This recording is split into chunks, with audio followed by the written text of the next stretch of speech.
नमस्कार। उत्तर प्रदेश में चुनाव है और ऐसे में लगातार जो बड़ी सियासी पार्टियां हैं वो समीकरण बनाने में इस समय व्यस्त हैं, बिजी हैं। तमाम जो है जातिगत समीकरण साध रहे हैं। तमाम जो नेताओं की यहाँ तक कि अदला बदली करते हुए दिखाई पड़ते हैं। लेकिन यहाँ छोटे दलों की बात करें तो वो भी लगातार अपना समीकरण बनाने में लगे हुए हैं। ऐसे में अगर सिराथू से जो विधायक हैं, सपा के टिकट पर चुनाव जीती थी पल्लवी पटेल, उनका भी इन दिनों काफ़ी ज़्यादा जो माहौल है वो बनता हुआ दिखाई पड़ता है। लगातार जो लोगों से कम्युनिकेट करती हुई दिखाई पड़ती हैं और अब उन्होंने एक ऐसा कदम उठाया है जिसको लेकर सोशल मीडिया पर चर्चा बनती हुई दिखाई पड़ती है। दरअसल आपको बता दें कि हाल ही में अतीक अहमद के जो पूर्व सांसद उनके छोटे बेटे अवान का एक रोड एक्सीडेंट में निधन हो जाता है और उसके बाद में पूरे उत्तर प्रदेश में इस खबर से सनसनी मच जाती है और तमाम लोगों की संवेदनाएं भी निकल कर सामने आती हैं। लेकिन अब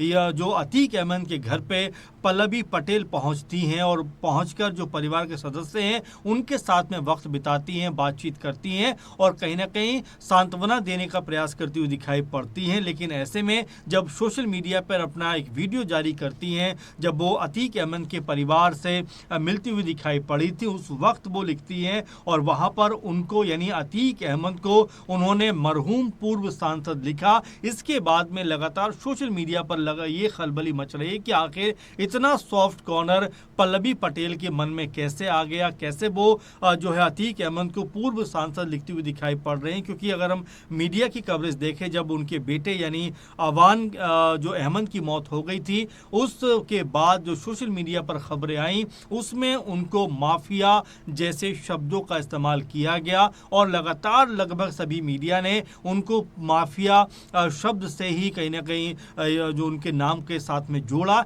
लेकिन यहाँ पर पल्लवी पटेल जब उनके परिवार से मुलाकात करती हैं, जब परिवार में जाकर वो बातचीत करती हैं, परिवार को ढांढस बंधाने का प्रयास यहाँ पर करती हुई दिखाई पड़ती हैं, वीडियो जारी करती हैं और इस वीडियो में पल्लवी पटेल अतीक अहमद के बेटे एहजम अहमद से मुलाकात करती हैं और परिवार के बाकी लोगों से भी मिलती हैं, उनको सांत्वना देती हैं। यानी कि एक तरीके से उन्होंने परिवार के साथ बैठकर, परिवार के साथ मिलकर और अतीक अहमद के घर पहुंचकर कहीं ना कहीं ये दर्शाने का प्रयास किया कि इस दुखद घड़ी में वो अतीक अहमद परिवार के साथ में है। जबकि अगर उत्तर प्रदेश के तमाम बड़े नेताओं का जिक्र करें तो किसी ने भी उनके घर जाने की जहमत नहीं की, कोई भी उनसे मिलने को इच्छुक नहीं हुआ। हालांकि तमाम लोगों ने संवेदनाएं जाहिर जरूर की, लेकिन ऐसे में पल्लवी पटेल का अतीक अहमद के घर पहुंच जाना और घर पहुंचकर जिस तरह से उन्होंने तमाम परिवार के लोगों से मुलाकात की और यहाँ पर अतीक अहमद के बेटे एहजम से वो मुलाकात करती हुई दिखाई पड़ी और उसके बाद में जब वो सोशल मीडिया पर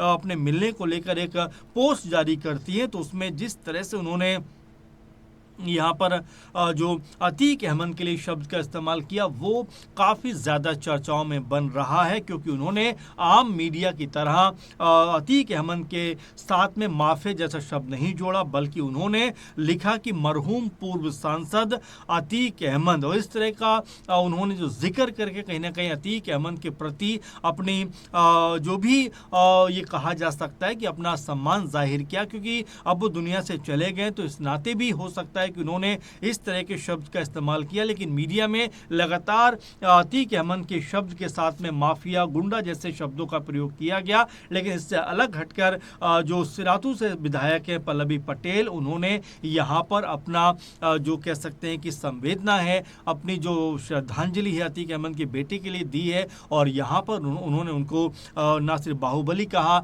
ना माफिया कहा, ना गुंडा कहा, बल्कि उनको मरहूम पूर्व सांसद कहा। तो अब राजनीति में हर एक शब्द का अपना एक अलग मायने होता है। हर शब्द कहीं ना कहीं राजनीति की जो कह सकते हैं गलियारे होते हैं उससे गुजरता हुआ दिखाई पड़ता है। क्योंकि ये कहा जाता है कि हर शब्द का, हर तस्वीर का अगर किसी भी लेवल पे वो तस्वीर दिखाई पड़ती है और किसी के बारे में अगर कोई शब्द कहा जाता है तो उसका अपना एक पॉलिटिकल जो है, जो उसका मायना होता है, उसका अंदाज इस तरह का होता है कि राजनीति साधने का प्रयास किया जा सकता है या किया जा रहा है। तो ऐसे में क्या पल्लवी पटेल ने जिस तरीके से यहाँ पर जो अतीक अहमद के लिए मरहूम पूर्व सांसद लिखा है, तो क्या इसके भी कोई सियासी मायने हैं कि आने वाले चुनाव क्योंकि बहुत नज़दीक हैं और इससे पहले 2022 में एक बड़े कह सकते हैं नेता के तौर पर भी पल्लवी पटेल उभरी थी। उस समय सपा के टिकट पर वो चुनाव लड़ी थी क्योंकि उस वक्त अपना दल कमेराबादी का सपा के साथ में गठबंधन था और सिराथू से उन्होंने इस समय के उप मुख्यमंत्री केशव मौर्य को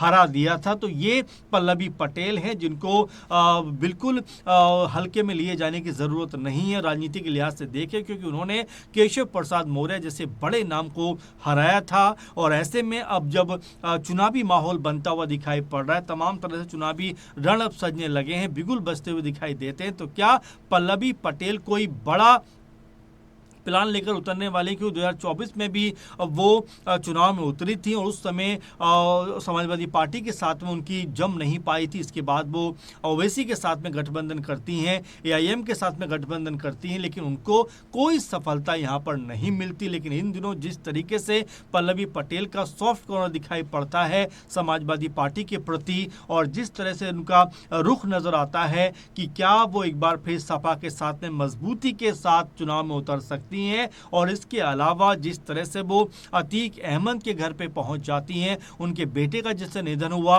उसको लेकर भी परिवार के साथ मिलकर बात करती हुई नजर आती हैं। और ये वीडियो जो है वो लगातार सोशल मीडिया पे काफी ज्यादा चर्चित हो रहा है। लेकिन उससे ज्यादा चर्चाओं में उनका ये कहना कि उन्होंने अतीक अहमद को माफिया न कहकर जो मरहूम पूर्व सांसद कहा है, अपने आप में इस तरफ इशारा करता है कि क्या यहाँ से कोई पॉलिटिकल जो माहौल है वो बनता हुआ दिखाई पड़ता है। चूंकि पल्लवी जो है वो अतीक के बेटे एजम के साथ भी मुलाकात करती हुई दिखाई पड़ती हैं, बाकायदा वीडियो में वो उनसे बातचीत कर रही हैं। तो क्या कोई बड़ी सियासी उलटफेर यहाँ पर हो सकता है? क्या कोई बड़ा पॉलिटिकल फेरबदल यहाँ पर हो सकता है? क्या जो अपना दल कमेराबादी है उनके टिकट पर क्या अतीक अहमद के परिवार से कोई सदस्य चुनाव में उतर सकता है? क्या क्या ये संभावनाएं बन सकती है? क्योंकि राजनीति जो है वो ये कहा जाता है कि संभावनाओं का खेल माना जाता है और संभावनाएं जहां तक जो है लग सकती हैं, सोची जा सकती हैं,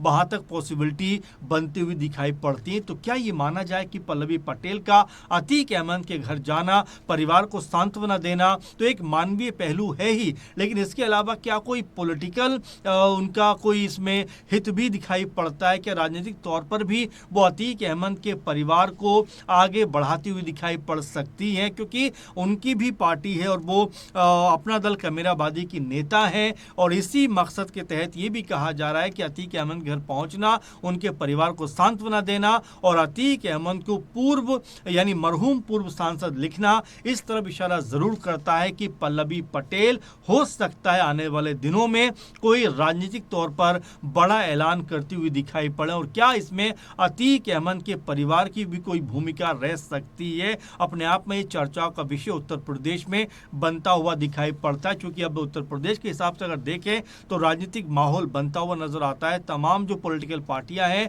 वो यहां से बड़ी बड़ी रणनीतियां बना रही हैं, तमाम नेता यहां से वहां हो रहे हैं। कोई जो है बीजेपी छोड़कर बीएसपी में जा रहा है, तो कोई बीएसपी छोड़कर किसी दूसरे दल में जा रहा है। तो ये लगातार घटनाक्रम चलता हुआ दिखाई पड़ता है। कोई जो है प्रत्याशी का अनाउंसमेंट कर रहा है तो किसी का जो रुझान है वो दलितों के प्रति ज्यादा दिखाई पड़ता है, कोई ब्राह्मण समुदाय को साधने का जो है प्रयास करता हुआ दिखाई देता है। तो ये राजनीतिक तौर पर सब पार्टियां कर रही हैं, लेकिन ऐसे में पल्लवी पटेल का अतीक अहमद के परिवार के साथ मिलना, उनके परिवार को सांत्वना देना और अपने सोशल मीडिया पोस्ट पर अतीक अहमद को मरहूम पूर्व सांसद लिखना क्या इस तरफ इशारे करता है कि क्या पल्लवी पटेल या उनकी पार्टी अतीक अहमद के परिवार के किसी सदस्य को, यानी जिस तरह से वो उनके बेटे एहजम से बात कर रही है, क्या उनके लिए कोई बड़ी संभावना बनती हुई दिखाई पड़ सकती है? तो अपने आप में अब उत्तर प्रदेश में ये पूरा मामला चर्चाओं का विषय बन रहा है। अब इस पूरे मसले को लेकर आप कैसे